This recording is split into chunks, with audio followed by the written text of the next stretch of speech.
আমাদের মন অস্থির, কিভাবে আমরা ঐশ্বরিক গান শুনব।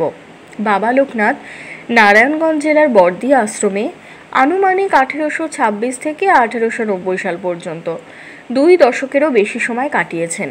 এই সময় বর্দির ছোট অজানা গ্রামটি একটি পবিত্র তীর্থযাত্রী কেন্দ্রে পরিণত হয়েছিল, যেখানে সমস্ত ধর্মের সন্ধানকারীরা সমস্ত ধর্মীয় ঐতিহ্যের একটি পবিত্র সঙ্গম খুঁজে পেয়েছিল, কারণ বাবা যোগ এবং ধর্মের সংশ্লেষককে মূর্ত করেছিলেন।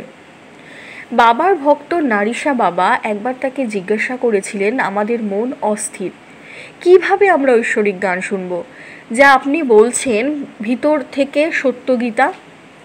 আমরা চারিদিক থেকে নেতিবাচক পরিস্থিতি এবং পরিস্থিতিতে এতটাই অভিভূত, কিভাবে আমরা সেই জগতের দিকে মনোনিবেশ করব যেখানে প্রভু থাকেন।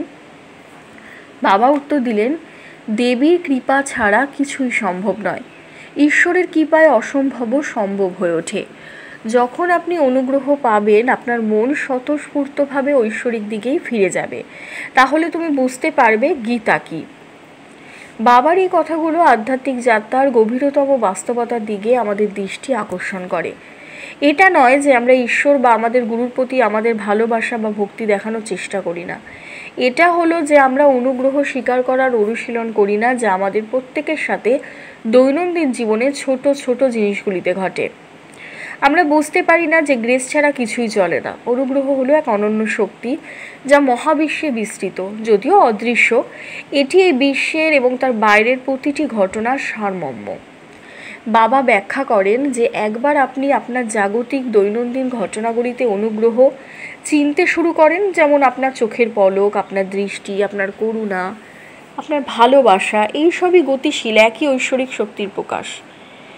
ভালো বা খারাপ সব কিছু একটা উদ্দেশ্যের জন্য ঘটে।